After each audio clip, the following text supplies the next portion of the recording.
Welcome everyone to this week's edition of Sports Shorts TV. I'm Ronnie Rance alongside Joel Davis, and we come to you from the LeBayer Studios in Baton Rouge.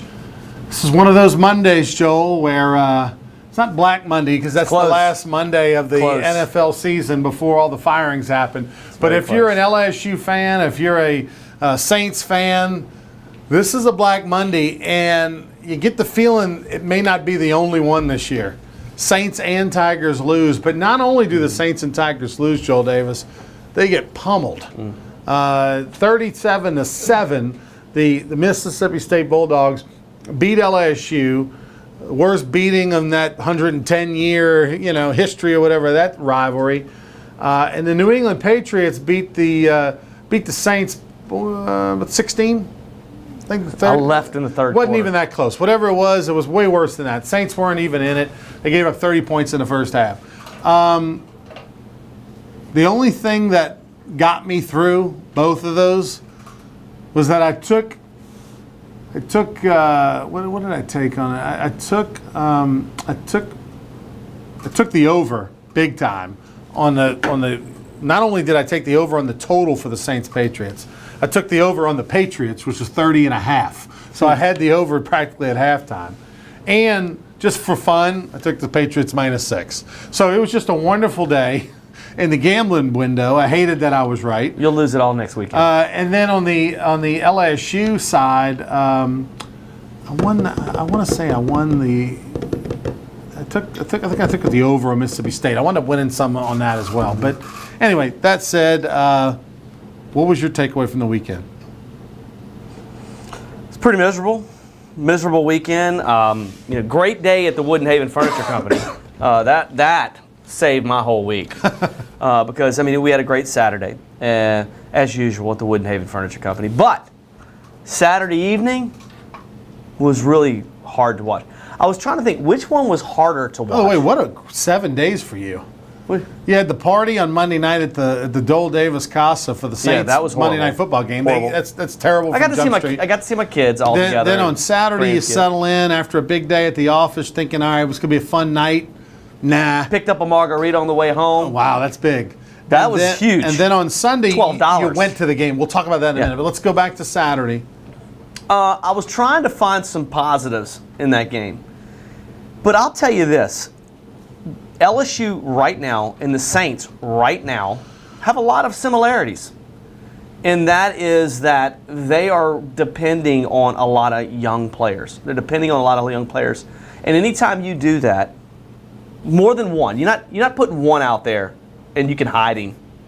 You're depending on quite a few. And when you do that, you run the risk of having a lot of mistakes happen. And you saw that.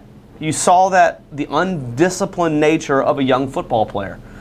You saw some veterans with LSU struggling and with penalties, and the penalties have to stop. It's not a 5-yard, coaches always complain about the pre-snap penalties. I complain about the penalties that happen during the play that cost you 15 yards. Anytime you have plays that cost you 15 yards, you're either continuing a drive for your opponent or you're ending a drive for yourself. It's a turnover, in essence. A 15-yard penalty, especially for LSU, is in essence a turnover. Yeah. You're shutting a drive down right when it happens, is what a turnover is. So you saw that with LSU over and over and over again. Ejections that I don't necessarily agree with, penalties that I don't necessarily agree with. That first touchdown for LSU was not a penalty. I saw that all weekend in so many games. And literally in almost every broadcast. If you watched, whether it was Ole Miss, USC, the Saints, the Patriots, everybody runs that play. It's ridiculous that they would throw the flag on that play. I personally don't think it's a penalty. Ronnie, it was, oh my God. I don't even know how to explain how bad of a call it was. It was such a bad call that it put the win right back in the sails of Mississippi State, and you took the win right out of LSU's sails. And it got worse. Another touchdown call back. There was so many critical moments in that game that cost LSU, and their young players were never able to respond. But, a couple things quick snapshot takeaways from that LSU Mississippi State debacle. And that was, going into the season, what did we know about LSU? We were concerned about lack of depth on the offensive line and the fact that you were going to rely on some true freshmen. We were concerned about the lack of depth on the defensive line with transfers and suspensions and injuries. And, we always talk so much about the quarterbacks and the receivers, but it all comes down to there's never been a team that's ever won that didn't have a good offensive or defensive line. Yeah. And at the end of the day, their offense, Mississippi State's offensive defensive line, were better than LSU's one up front on Saturday. And I think, one, you got to give credit to Mississippi State. They're obviously a better football team than people anticipated going into the season. They dominated Louisiana Tech on their home field, and they dominated LSU at home. They look like they've got a quarterback that can manage the game a little bit and beat you with his feet or his arm. He can do a lot. They got a couple special guys on that defensive line. So they have some nice parts, and probably Mississippi State's going to make a lot more noise this year than what we expected. But at the end of the day, I think LSU, we overhyped the BYU win, and now BYU. I always said that there was some issues there. But BYU was not a good offense. BYU's 0-4. Look what Wisconsin They're terrible. Did to them. They're terrible. They're going to probably have a coaching change or something at the end of the year. But we overemphasized the BYU, and even though they played a clean game for the most part, but they didn't finish some drives, and they had some red flags. But we sat here on this show and thought, before the season, I said LSU's going to go 8-4. After the BYU win, we're thinking, maybe 9-3 now or something. We gave that a lot more credit than we should have. Heck, Syracuse is probably going to be a tougher matchup than BYU. But there's a lot of red. I don't think this is a throwaway game for LSU. I don't think you come away from this game and think, oh, wow. That's a confidence killer. They played bad and all. Because it wasn't like LSU moved the ball up and down the field and they had these crazy turnovers and they lost some game like that. This was just, they weren't in it from jump. They weren't able to do anything offensively, and they were in it from jump. I saw some things on the sideline that disturbed me. What? Receivers in frustration slamming their helmets. I don't remember seeing a lot of that. Just frustration, like a lot of frustration out of those players. And that's something to keep an eye on. Well, I'm okay with the receivers slamming their helmets if it's because they dropped the ball. No, I'm okay with that. I think that you go to the sideline and you just behave. That's what you do. You go to the sideline and you behave. I understand you're frustrated. Just go out and make a play. You have to forget about the last play. That's what mature football players do. It was a sign of immaturity to me. This is not the NFL. He's got, you know what I'm saying? This is college football. You're trying to get to the NFL. So you got to play a role. You got to play a part. You got to play the greatest role you've ever played. And you got to fool some people. You got to hold it in. You got to do some things that you don't want to put on tape. You don't want to put certain things on tape. And that is a telltale sign. I'm just saying, it's something to keep an eye on. Remember when I told you when I was watching LSU play BYU and I kept flipping back and forth between Alabama and LSU? Mm-hmm. And the one thing I took away from Alabama was how they were physical and fast. LSU was fast. They were fast, to the ball, made great plays. But Alabama was physical, like men. And I told you that I didn't think that LSU looked like men. Mississippi State looked like men. LSU didn't look like men. They looked fast again, but they didn't look like men. They don't look like they've been in the gym long enough. They look like they came out of high school. It looks like the top elite high school players on the field. Is that what it looked like? They got 19, 20 of them on the field, that's for sure. They got a problem, Ronnie, and part of it is the youth aspect of the football team. I don't think that they're going to do anything impressive. They're going to steal a win throughout the season somewhere because they're a talented football team as far as players, but they're just not ready yet. They're not ready for the stage. The team is who we thought they're going to end up being 8-4. Yeah, I mean that's who we thought this team was. We got overhyped on the BYU deal, but I mean the bottom line is this team. You keep saying that. I did not. This team's going to be 8-4. That's what we never said. got overhyped. The over/under in Vegas was 8.5, and I mean it is what it is with this team. I mean the better days are yet to come. We'll talk a lot more Saints with Joel Davis. We'll take a timeout. We'll come back. We'll talk some Saints. We'll get into the LSU Tigers, past and present, with Chris Truax, who will be our guest a little bit later, former LSU Tiger lineman and coach for a long time in the Southland Conference. We'll talk to him in a little bit. When we come back, Joel Davis, first trip back to the Dome in how many years? I mean, 2. 2 or 3, but he used to be a season ticket holder until he forgot to make his deposit. We'll be back with Joel Davis right after this.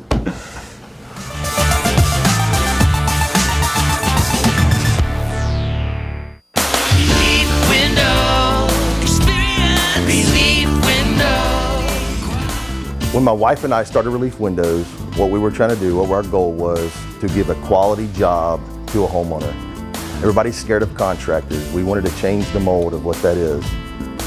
Not showing up on time, not answering the phone, somebody running with your money.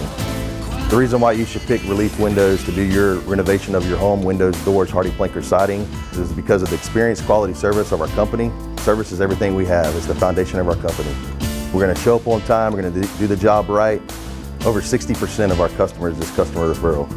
We're a local company here in Baton Rouge, built in Baton Rouge, staying in Baton Rouge. Okay. The job's not done until you're happy and we're happy. It's built the old-fashioned way, with a handshake. Here at Relief Windows, it's an honor to be official window, door, and siding company of LSU Athletics, from one winning team to another. Appliance Distributors of Louisiana are appliance experts who have been in business for over 35 years. ADL provides worry-free, full-service solutions for the whole home. ADL works with designers, builders, or individual homeowners like me when I was remodeling my home after the Great Flood in August 2016. ADL offers special homeowner discounts, just like the ones the builders get. Go to ADLappliances.com and see all the major name brands, or stop by their store on Nicholson Drive in Baton Rouge. ADL services the entire state of Louisiana, so call, log on, or stop by today. Appliance Distributors of Louisiana. If you're an avid sports fan, then you need to check out the Louisiana Sports Hall of Fame, located in historic downtown Natchitoches, next to the Chateau St. Denis Hotel and the Natchitoches Convention Center. The Louisiana Sports Hall of Fame is where the rich history of Louisiana sports is told through the pictures, artifacts, and by the legends themselves in video archives. Come to the Louisiana Sports Hall of Fame and Northwest Louisiana History Museum and visit a world-renowned architectural marvel. For more information and to purchase tickets to the annual Louisiana Sports Hall of Fame events, visit lasportshall.com/purchase.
Welcome back, everybody. Ronnie Ranch, Joel Davis here in LeBaire Studios I don't know, we'll call it Black Monday, but let's call it Gray Monday here in September. Unfortunately, I think it's the first of many to come for the LSU Tigers and the New Orleans Saints. The New Orleans Saints now 0-2, and then we heard so much over the weekend about teams that start 0-2 have a 10% chance of making it to the postseason. I think you can put the Saints at about a 1% chance. There's a 0% chance. Well, especially with their division that they're in. But the division's 5-0. They're 0-2. Right. And then the other thing is for the LSU Tigers, we're now starting to reevaluate. We'll talk more about LSU with Chris Truax, a guy who knows a lot more about that than we do, here in just a little bit. But let's talk to the you went into, and I find this interesting. You're one of the biggest, Buzzy's one of the better golfers I know. You're one of the bigger Saints fans I know. Used to be a season ticket holder, wear the jersey, go down to the games, have a great time. All of a sudden your life has changed over the last few years. It's not as important to go to the games. You're now more of a couch potato Saints fan. But you decided to go. Took the fam, went back down. Yeah. Take me through the day for Joel Davis. What was that like? Where did you go? Did you tailgate? What happened? Well, let me give you a little backstory why it even happened. Okay, so when the Saints were playing the Texans in the preseason, that week leading up to it, the Houston Texans were in New Orleans and they were working out. The two teams were working out together. My son calls me on a Tuesday and says, "Dad, I just happened to give tickets to practice." So now they're selling tickets now. You used to go down there and watch practice. Now they got to actually buy tickets to go watch practice. So he calls and says, "I got 2 tickets. I want to take you, Dad, to the practice tomorrow on Wednesday, go see J.J. Watt." I couldn't. I had to work. I had to go out of town. Red Zone was calling. So I said, I was devastated. That if I had to tell my son no. He's 25. It was the first time he had invited me to go do something First like time that. he paid for a ticket. Yeah, I was like, this is so cool. And I was so heartbroken that I had to tell him no, because I don't like to tell my kids no on anything that's positive, right? Or spending time together. So I immediately the next day called and I said I wanted to get tickets from a friend of mine. I knew he had some tickets for sale, and I bought 2 tickets to the game, and that just happened to be the Patriots, and the most expensive game. Right. Because now they're charged per game. They're not all. You pay $3,000. You know, it's not evenly Right. divided up throughout the games. Each game is different costs. So like Detroit would have been $95. Right. I chose the Patriots, Tom Brady, Drew Brees. The last time that Tom Brady was in New Orleans, it was kind of like what you saw flip-flopped in 2009. Great game Was that to go the last to. time? 2009. 2009 is the last time Tom Brady was in the Dome, and the Saints killed him. Remember it vividly because I was there. Yeah. So I was expecting Monday that to Night happen Football again. or Sunday Night Thought Football. that maybe the magic will come back. So I picked up my son 8 a.m. this yesterday morning, went down to New Orleans, picked up the tickets from my friend down in Metairie, went straight to the Dome, had some cervezas with my boy. He's 25. It's kind of like the first time that we really were drinking together. And we were having a good time. Did you get loaded? Not really. I like to watch the game, Ron. Okay, all right. I didn't get loaded, but we got loud. We got kind of loud. Talked some smack to some Patriots fans. Had a good time. For about 5 seconds. And then it was over. right. And then it was over, Ron. It was over, but we had a good time. I mean, because my son's a lot like me. He's just throwing things, angry every play as it is. So I literally- everybody who sat You remember around how you you was told me I hating could you never all. come to your Yeah, house don't again? ever come to I my could never house. come to your Right. house again. Call the cops. I had to look. I looked over at my son. I said, "All right, we have to behave now. We have to behave. We can't complain anymore because we're going to get run out of here." I had to Right. lean over and say that to my son. Right. I had to stop myself and him from doing it.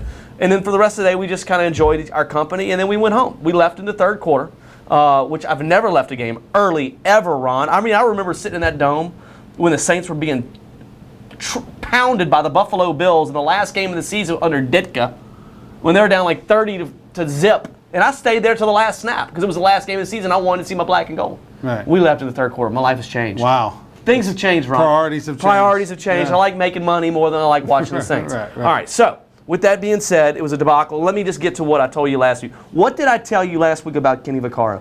Yeah, what have you I did. been Yeah. What have I been saying about Kenny Vaccaro for 2.5 years? You don't like him. I like him 7 yards from the line of scrimmage. Yeah, I good linebacker. like him on a tight end. I like him on a slot receiver. I don't mind those at all. I think that he's got some ability there. Within 7 yards. Within 7 yards.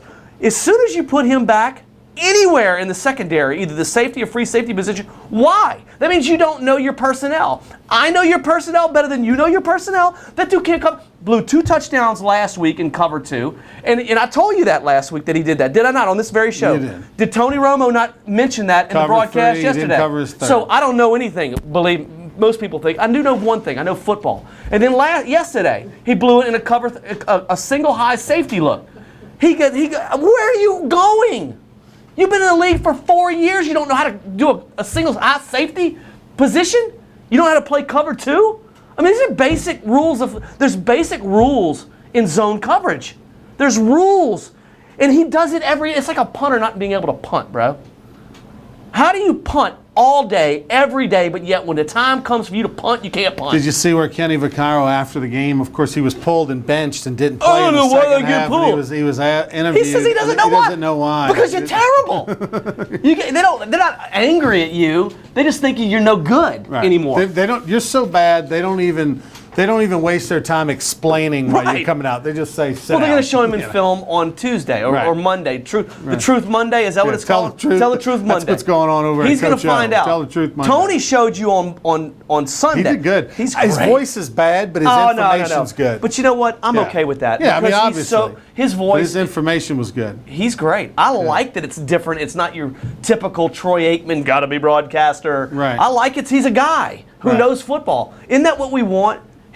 I think people can relate to Tony. I've always liked Tony.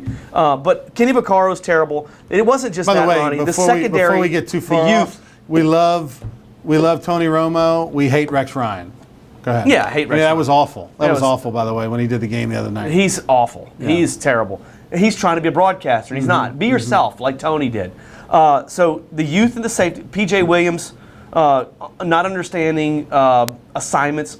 You know, Tony's pointed out another one. You're going to take an inside position when you know you got help over the top. Maybe it's because he's not sure if he has help over the top. Because who knows if Vaccaro's That's really true. there? That's true. I mean, if you don't have faith in the guys behind you, it's going to affect your play. So everything has to work together. And Coach will tell you, I'm sure Coach will go into it a lot more deeper than I will in the next segment. But at the end of the day, football is not rocket science. It's not. It is fundamentals, knowing the rules to the game.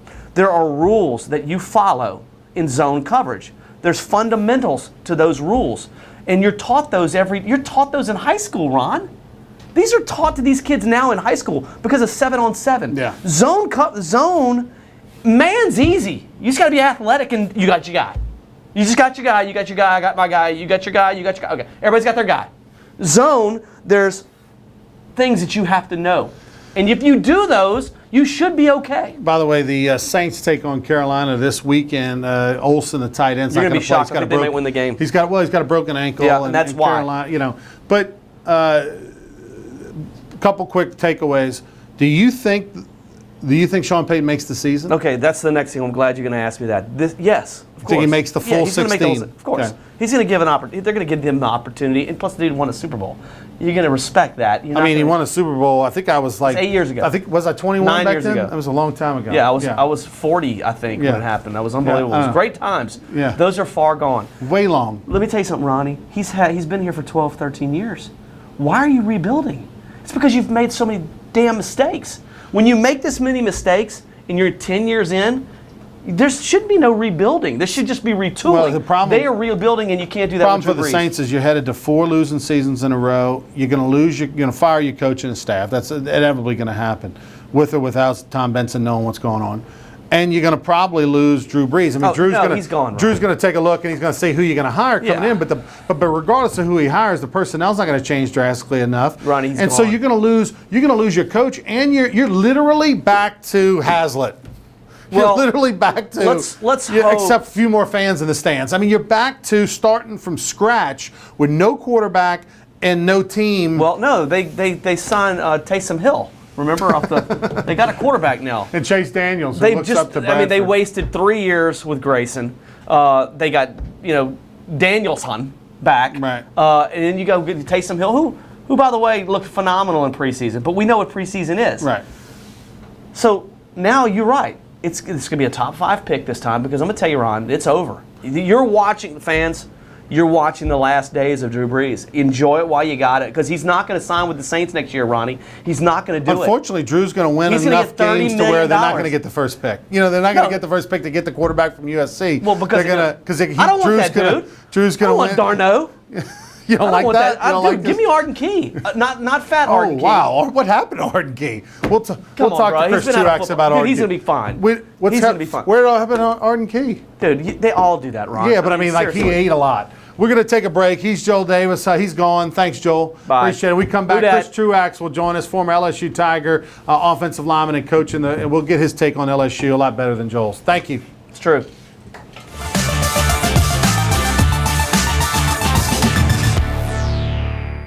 Wooden Haven Furniture Company is your furniture destination for timeless designs handcrafted by artisans from around the globe. Wooden Haven Furniture Company has furniture that can change or just accent your world at home. Wooden Haven Furniture Company. Relief Window. Experience Relief Window. When my wife and I started Relief Windows, what we were trying to do, what our goal was to give a quality job to a homeowner. Everybody's scared of contractors. We wanted to change the mold of what that is. Not showing up on time, not answering the phone, somebody running with your money. The reason why you should pick Relief Windows to do your renovation of your home, windows, doors, Hardy Planker siding, is because of the experience, quality service of our company. Service is everything we have. It's the foundation of our company. We're going to show up on time. We're going to do the job right. Over 60% of our customers is customer referral. We're a local company here in Baton Rouge, built in Baton Rouge, staying in Baton Rouge. Okay. The job's not done until you're happy and we're happy. It's built the old-fashioned way, with a handshake. Here at Relief Windows, it's an honor to be official window, door, and siding company of LSU Athletics, from one winning team to another. Relief Window.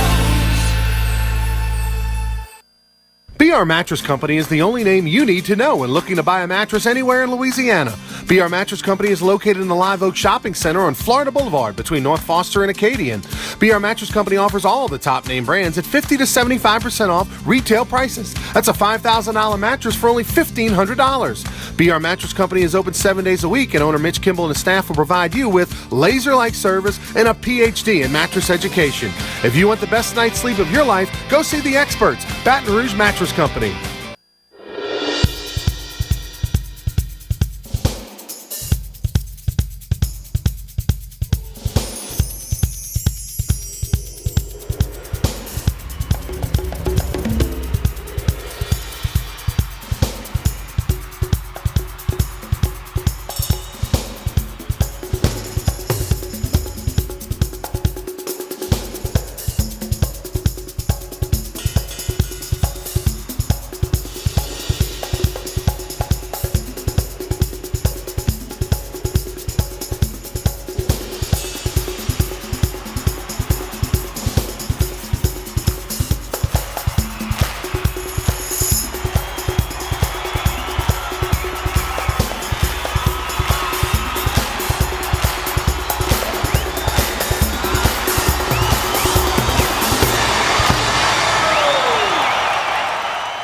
Haven Furniture Company is your furniture destination for timeless designs handcrafted by artisans from around the globe. Wooden Haven Furniture Company has furniture that can change or just accent your world at home. Wooden Haven Furniture Company.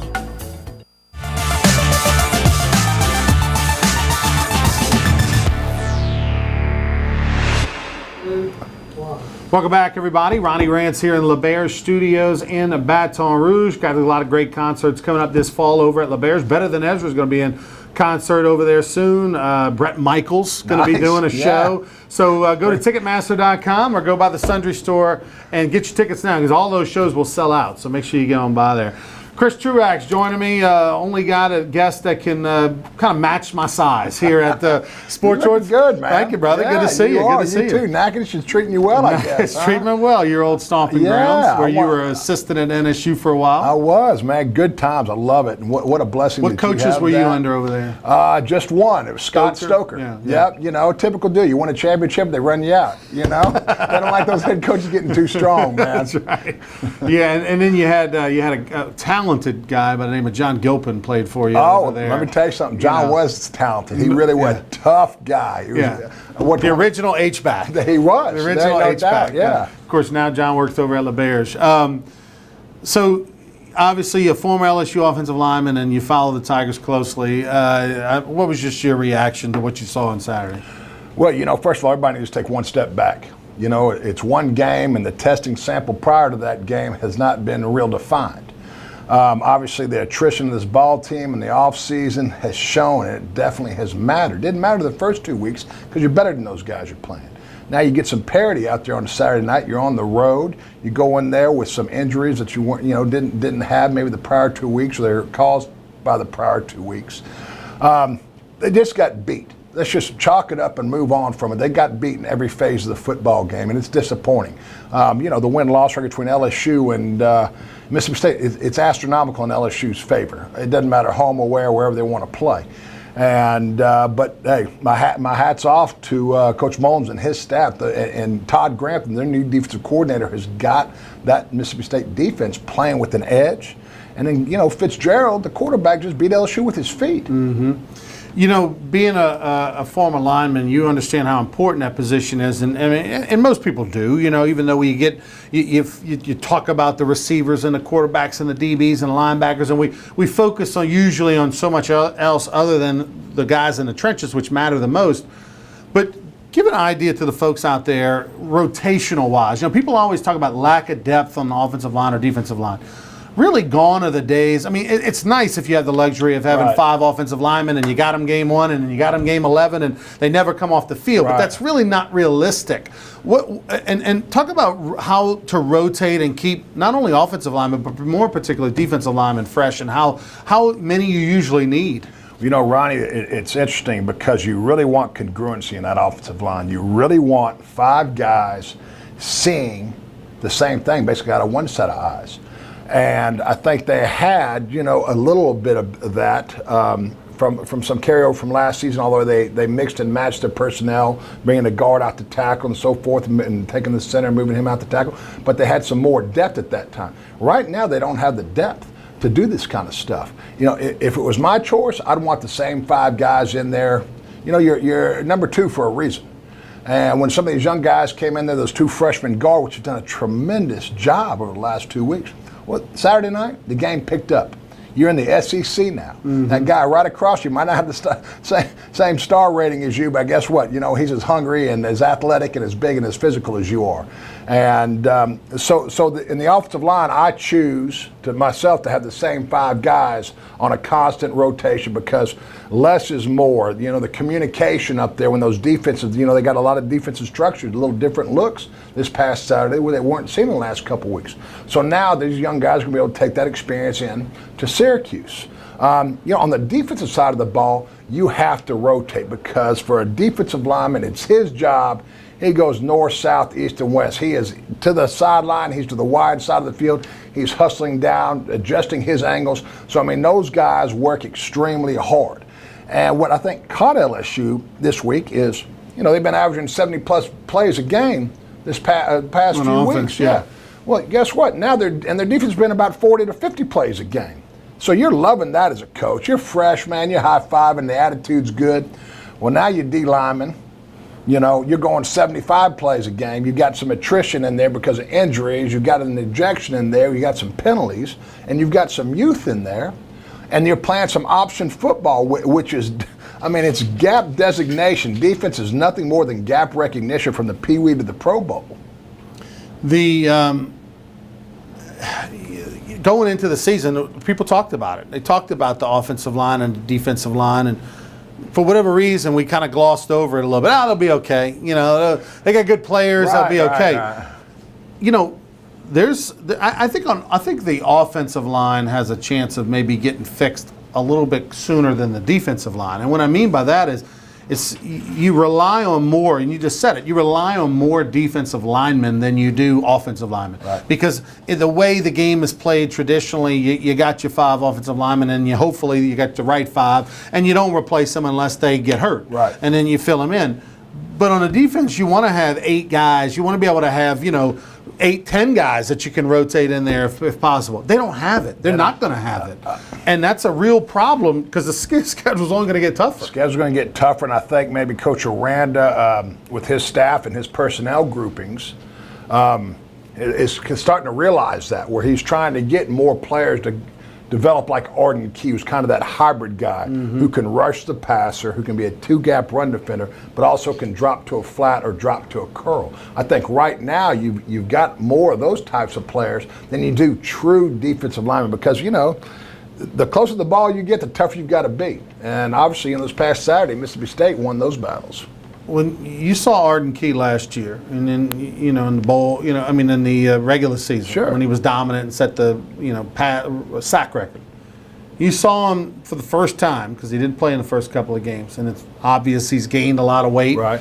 Probably intentionally to a certain extent. He wanted to get bigger. Kiki Mingo, to me, he reminds you of a Mingo who was a first-round pick and still in the NFL. Same body type. But the same body type in that they thought, okay, Mingo, you want to get him a little bit bigger for the NFL, right? You want to put some weight on, which he has. But to me, it just didn't look. He didn't look. He made him some plays and he had a sack, but Key is a guy that has to be great if this LSU defense is going to have a chance to be as good as it can possibly be. Is he a little too big, you think? Right now, he's just not in game shape. Yeah. There's weight room strength, there's off-season strength, there's 2-a-day strength. But until you're really physically demanded upon every snaps for the minute, I don't know how many reps he played this past Saturday night. I don't know as many, maybe 30 or so. There wasn't a lot of production out there. Right. But the same thing is, he has an identity. Offensive coordinators on the other teams know where to turn that protection. They're going to double triple them, but when they chip do, them, everything else. That's right. When they do, they've got to have somebody else that's going to be the next Arden Key come up, and we didn't get that this other night. What was your What was your takeaway on this LSU team going into the season? How has it changed through 3 games? Is this playing out how you thought, or what was your prediction on this team? I can be honest with you because it's on tape. I thought LSU was going to be 5-0 going into Florida, and that's when we were going to find the true identity of our football team. I really did. No disrespect to anybody they played, but I just assumed we had better players. You beaten Mississippi State 23 out of 25 times. Why would you not? There right? you go. And but obviously, hey, got to hit the reset button now. Now, can coaches control some of these players that leave or injuries? You know, the injuries are one thing, but players that leave, you know, is something else. And so, I mean, you want guys, obviously, when you're recruiting to be LSU Tigers through and through, and it's got to be important to them instead of somebody getting demoted and not being happy on the depth chart and being a spoiled brat and wanting to take off. The injury, that's part of football. Everybody's got to. What I don't want to hear people say is blame it on the refereeing, you know, blame it on the judgment calls and so forth. Hey, both teams got to play. 37-7 is more than a call or two. There's no doubt about it. You know, and LSU's identity is still run-base oriented. And when you're down by 30 and the clock's against you, you know, you've got to kind of get out of your comfort zone and do stuff that you don't necessarily want to do every down. Yeah, that was you're right. I mean, this LSU team has the ability to have a passing game as long as the running game's complemented. It's Right. not and you know what's interesting is, you know, all offseason we talked about Canada's new offense, Aranda, and everybody just assumed, man, Aranda's so brilliant, Canada run, you know, all this motion, and he's put up all these points at all these different stops. You know, they'll be able to make chicken salad out of whatever they've got in the Right. cupboard, right? Well, I look back to last year, and when Coach O took over, and through 4 games, and he had 8 left, and of course only 7 because Right. one of them got thrown away with the storm with the Florida game. But through those 7 games, Steve Ensminger's offense set all kind of records and was the #1 offense in the SEC. And oh, by the way, your same quarterback hung 50 on A&M or whatever. You know, I mean, Right.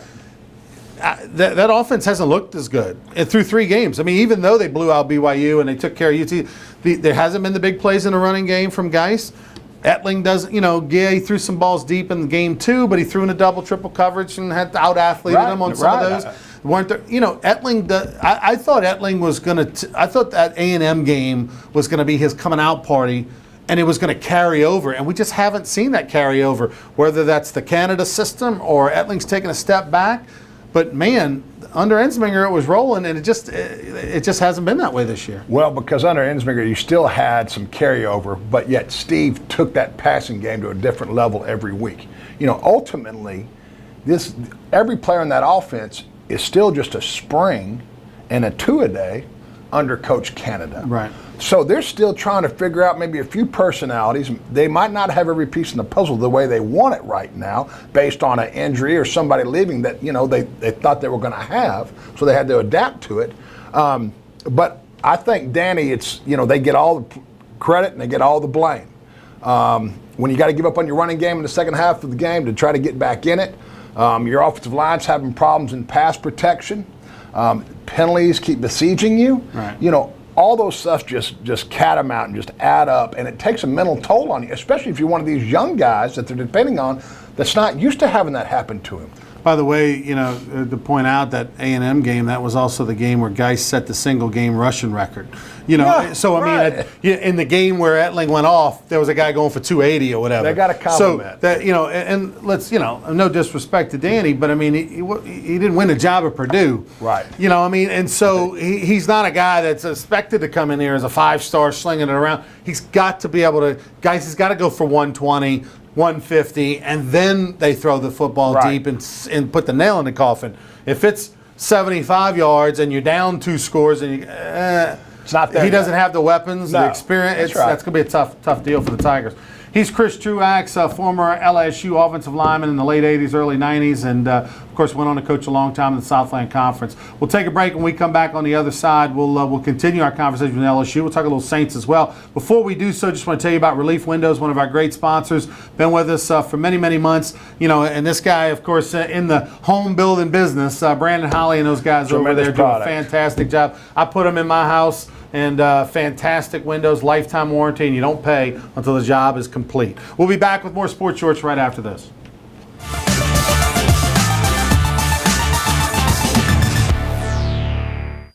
Relief window, experience relief window.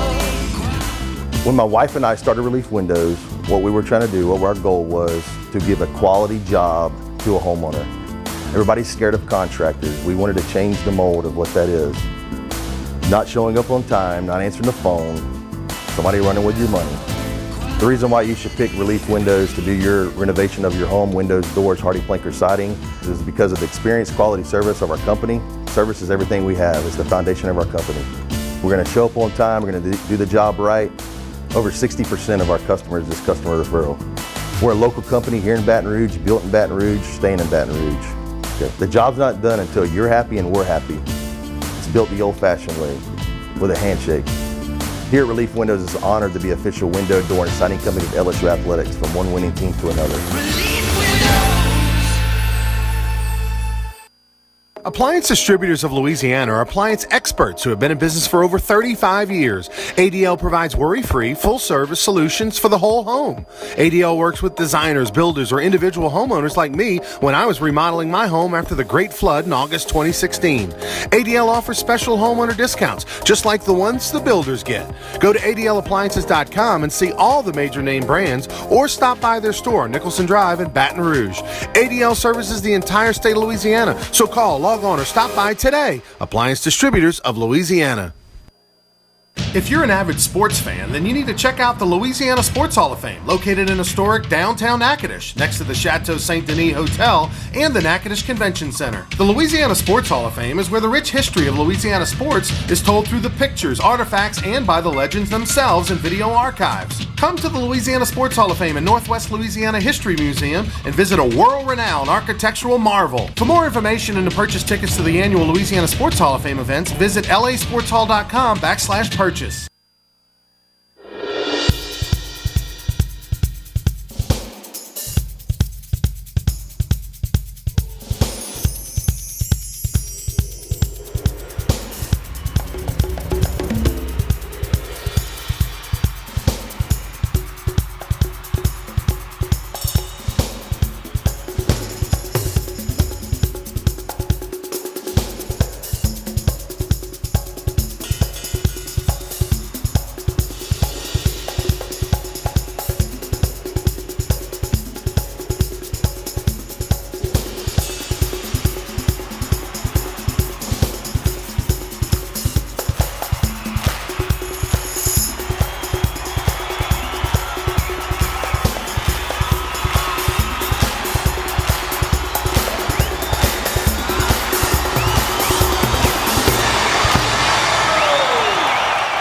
Welcome back, everybody. Ronnie Rance alongside Chris Truax, our special guest, former LSU Tiger lineman and coach for a long time in the college ranks. How many years on the sidelines? 22 years, 22 man. years? Yeah. Golly, you're old. I tell you, it's crazy. You know what? We were over at Stephen F. Austin the past 9 years, and don't go win championships and then have your head coach go ask for a few things, because when that happens, bam, you're out. Yeah. Yeah. So hey, it was. So what stop? Yeah, give me the stops. You had NSU. I was Stephen F. well. My first run, I got done playing at LSU. Went to work for Bobby Keesler at McNeese. Won a couple championships, and we lost to Youngstown State in the national finals, championship, 10-9. Went from there. I probably should have stayed there, because I went to Louisiana Monroe when they were just transitioning the Sun Belt and playing the SEC schedule. Getting those paychecks. Yeah, they're exactly right. That volleyball team was looking good, I can promise you. Then we went there. A buddy of mine, Scott Stoker, I worked with at McNeese, got the job at Northwestern State. We were up there, won a championship. Then we went from there over to Stephen F. Austin for 9 years and won back-to-back championship, had a Walter Payton Award winner and so forth, and all of a sudden just wasn't good enough. Who was your head coach over there? J.C. Harper. J.C. Harper. Yeah, I appreciate him because, he went in and he wanted some more stuff for his assistant coaches and routed some cages, and they didn't like that. And so anyways, hey, get a call on Christmas Eve, hey, Chris, Merry Christmas, but you're not coming back. And that was what, 3 years ago? 3 years ago. 3 years ago. Yeah. And so what you been doing these days? We got Truax Construction and Remodeling. Unfortunately, been real busy because of all the floods and so forth, and the renovations and additions and some of the new home building and so forth. But we're here in Baton Rouge, Louisiana, and raising kids and supporting the Tigers. Yeah.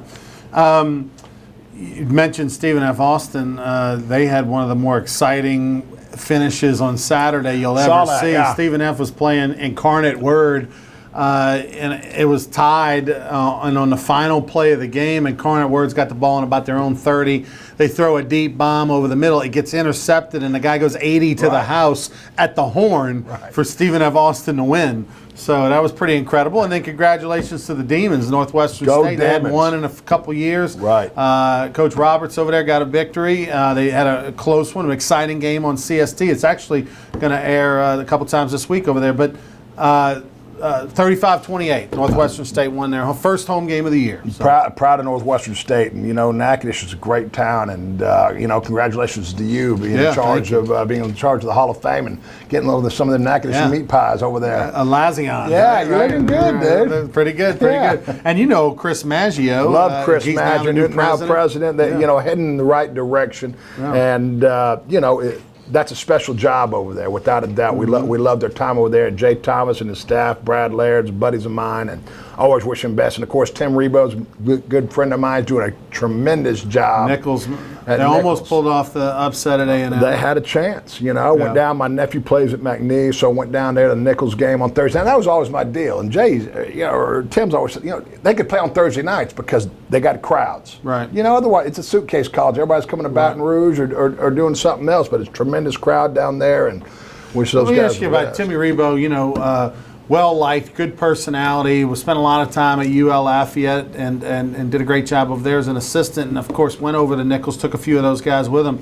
They're turning things around. Nichols is becoming relevant again in that conference, and even out of conference. 2 years in a row, they put scares, one in Georgia and the other in A&M. But what is it that he does so well? What makes him such a good coach? He cares. I mean, with your players, you talk about trust, care, and commitment. I think when Timmy sits down with families, that comes across in him naturally. It comes across in his wife and his relationships with his kids. And then what I love really about him, he's building it with River Parish kids. Some under-recruited kids. Hour radius kind of going That's after. exactly right. Because he's smart enough to know, hey, what it's going to take to get people's and fan support in there. And he's getting a few transfers, a few JUCOs, and well as I do, right? Nichols is a tough job. Right. Yeah, but he's got a staff under young, aggressive guys, and they're getting after it. Any chance that Chris Truax gets into coaching again? I had an opportunity to get back when Timmy got the job down there at Nichols. He offered me a job down in Thibodaux, and went down there and coached the tight ends with him for the spring, and just some of the details we couldn't get worked out. We've had some other opportunities to do stuff, just like anything else, man. It's timing. It'd be location. I'd love the opportunity to get back in and talk ball, no doubt. Yeah, I mean, y'all do a great job at Truax Construction, but, I know a lot of guys love playing for you on that offensive line. Yeah, man, it's good stuff. But you've been keeping busy, doing some TV, some radio, and all with Gordy and Ruffin and those guys, and you get to talk some LSU. So we'll do that. So you've been in these games, you've been as a coach and a player in these situations where things went way haywire. Right. What's going on at LSU this week? What can they do? In a timely fashion to fix. Let's just start with penalties. 20 penalties in 2 weeks, and they were all huge. Well, it's not about who you play, it's about you. So that coaching staff and those players, it's all about the LSU, and everybody that is in that room right there has to be accountable. And I think some of these guys are understanding, too, that they are replaceable. Stuff you can control. Obviously, the helmet to helmet. Let's get rid of those. Okay, I don't think those things were intentional. It's part of football. I'm not a big believer in that deal. It takes aggressiveness away from defense. But I know they had 10 penalties in the first half and 1 in the second, for 100 and something yards worth of penalties. You can't win doing that. Okay, it takes you out of your game plan. It takes you out of your rhythm. So those are things that can auto-correct right now. And I really thought we were going to see that this past week, and we didn't. So I think there's a lot of people that are disappointed in that.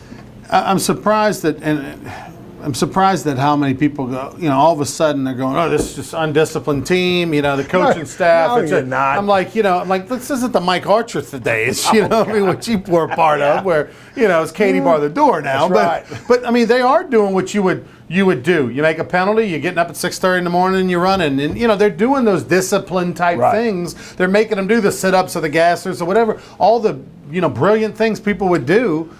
At some point, it's you know, other than just, okay, sit down, you're never playing again. But I Right. mean, if you sit 10 people down, That's you're going right. to have enough to play. So, Ronnie, and that's ultimately what you have to do with these guys. That's the only thing that ultimately, you know, that you play it, I play, they take away from your game time experience.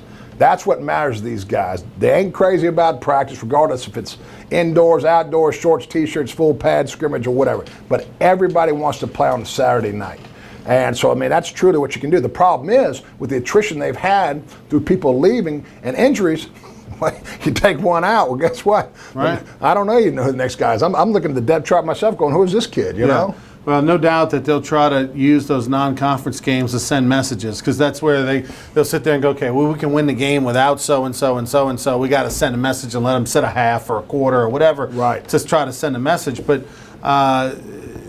the Darius Geis, are you seeing anything different out of him? I mean, he's not – we haven't seen one big take it to the house 70 like we saw last year. There hadn't been a lot of explosive plays right there, but but I believe that's built in because defensive coordinators are saying, listen, Danny Etling is a manageable guy that can manage a football game for LSU, but he cannot consistently show me that he can beat me with the deep ball. So they're getting more and more people down towards the line of scrimmage. So there's not so many creases right there for him. Not to mention, you know, all those guys moving to and from formations, be it a tight end, be it a fullback, be it double tight ends, be it receivers, motion in, motion out. Well, you know, when your eyes go, that means those defenders' eyes are traveling as well, too. But your point of attack might vary, too, because, you know, at the snap of the ball, you might see that extra flash, and it's just human nature to maybe follow that pattern instead of maybe some of the blocking pattern. And the scheme, you know, for him, I mean, there's his zone scheme, some power schemes. I think there's some option schemes. Looks like, yeah, we hadn't had really that many explosive plays over 25 yards that have continued drives and gotten everybody excited and kept him real focused. There might be a little frustration there. You know, I'm real impressed with the Williams kid, though, coming up and getting more opportunities for Lost him. some weight, came in, looked He big did. power back, in shape, really able to spell guys and give LSU a true two-back option. Right, it's impressive. So, you know, I'd like to know kind of what the plan is with Brennan. You know, you put him in scrub time and 2 victories. Well, you know what? You're down by 30 with, you know, 4 or 5 minutes to go. Well, let's see what he's going to do in this type of protocol. He did too. that with Brandon Harris in 14. Remember, LSU lost 34-29 in Mississippi State, and it was It was ugly, 34-10 yeah, or something right. or whatever. It was bad. And then Brandon Harris got the opportunity. I think he threw 3 touchdowns like in the fourth quarter to make it a decent score. ball game. And they actually had a Hail Mary into the end zone at the end of the game. But, yeah, I did think about that on Saturday. Like, man, I wish we could just let him in there and run some shotgun 2-minute or something at the end and see what he could do. You know, you're looking at that, and you're looking at Tom Herman playing with a true freshman quarterback and had USC on the ropes for a double overtime game. Right. So, yeah, if you're going to play him, let's play, because you'll see other positions getting the reps. I know it's quarterback position, but by that point, it's not going to hurt you. Let me ask you from a standpoint of at what point, you know, being a former coach, at what point does LSU say, you know, if you were the coach, at what point would you say, okay, we got to play for the future with our quarterback position? We're going to maybe either play a 2-man or, you know what, I'm going to let, you know, in the whatever game, you play the first half, you play the second half. I mean, at what point do you say, how many losses in do you have to be to say, all right, let's let Brennan get a start? You know, that's an interesting question, because I thought about that really going in to a first-year offensive coordinator with a first-year quarterback. Why have one season, not a year, but just one season, you know, 12 games and a bowl game, okay? Or take a kid, now you've got 4 years with him, to mold him and groom him and project him and take your lumps this year with other young surrounding cast members as well, but something to build upon. Because if you go through this season and he's only playing maybe 4 to 5, let's call it 8 plays a game. We got 8 games left without a bowl game, hopefully. You know, I mean, so we're talking he's going to play 40 plays and lose his redshirt year, and now you go into the spring with an inexperienced quarterback? Yeah. That's tough, but obviously I know Coach Orgeron and Coach Canada have a plan, and obviously it showed that they want Etling to be the guy, but I sure hate to a young man to lose a redshirt year over, you know, maybe 40 or 50 snaps on the year. Yeah, it's one of those situations where one, you got to make sure you're roll eligible, right? You don't want to. And I remember having a conversation with Cam Cameron a few years ago. I think it was maybe the 14th season, where, in his comment to me was, well, we can. Who was the quarterback back then with Brandon Harris? I'm trying to think who was the guy with Harris at the time, but. It was a situation where he said, we can stay with the veteran and we can maybe get, 8 wins and be bowl eligible and do what we need to do, or we can go with Brandon Harris, but we don't know, and he get all the experience in the world. We might only win 5 or 6, and so 5 or 6 we might not be here next year. Right. 8 we can be here next year and we can try to work them in. So there's a little bit of that goes on too, where you're trying to make sure, look, I can't win 5 games or 6 games. I got to make sure I at least win 7 or 8 games. Right. So there's that.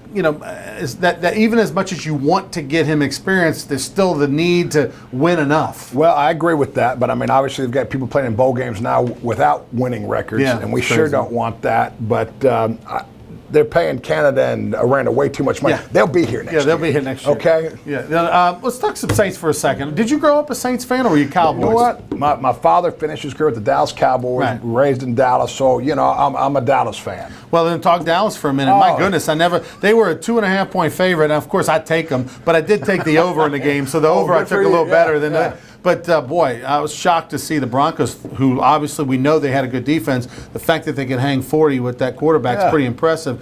I mean, what's going on with the Cowboys? What did you see yesterday? You know in that what's loss? tough, and you take this for granted. I guess you take it for granted. You go into Denver, you're going to Mile High. Yeah. You're going to that altitude right there. Yeah. You're there for 2 or 3. I think they go 2 days before the game, but that's still not. Gives your body enough climatization to get used to playing 4 quarters of a tough physical ball game. Dallas for the last few weeks has been winning the hitting war. Now, New York Giants look pathetic, all that kind of stuff. But, I mean, Denver was rough and physical and was bringing it. And they've got 2 premier pass rushers out there as well, and they were strong in the middle. And they play a lot of man coverage. And so, it was a great look for the Cowboys. But, I mean, I think it was a reality check for them, too, because I think they were just they're going to follow that old line up into a victory. Well, the New Orleans Saints, we know that didn't go so well, and we were talking earlier with Joel, and who knows what the future. But Tony Romo, you watched him, you're a fan. How'd you think he did love it in the booth? Keep it up. It's like Gruden up there. Have your personality, have your charm, have your charisma, have your knowledge, and talk in layman's terms like he does. Just explain the game. I thought he did a tremendous job. Yeah, I mean, he dumbed it down, but at the same time taught you something and gave a different perspective that you hadn't seen before. Right, I loved it. Chris, thanks so much, Pleasure, man. Ronnie. Great Anytime. seeing you. You Chris too. Truax, former LSU offensive lineman in the late 80s, early 90s. Next time he comes back, we'll have him tell some stories about Mike Archer and Curly Holman in those days. We'll have to have a couple beers out here while he does that one as well. Joel Davis joined us in the first half hour. You can check out Joel and I each and every Monday morning, or every Monday from 6 to 8 rather, on ESPN Radio. Check us out on ESPN Radio Monday night 6 to 8 on Sports Shorts. And then, of course, Sports Shorts TV right here, Mondays at 9, Tuesdays at 8. For Chris Truax, Joel Davis, I'm Ronnie Rance. Have a great week, everybody. Go Tigers.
If you're an avid sports fan, then you need to check out the Louisiana Sports Hall of Fame, located in historic downtown Natchitoches, next to the Chateau St. Denis Hotel and the Natchitoches Convention Center. The Louisiana Sports Hall of Fame is where the rich history of Louisiana sports is told through the pictures, artifacts, and by the legends themselves in video archives. Come to the Louisiana Sports Hall of Fame and Northwest Louisiana History Museum and visit a world-renowned architectural marvel. For more information and to purchase tickets to the annual Louisiana Sports Hall of Fame events, visit lasportshall.com/purchase.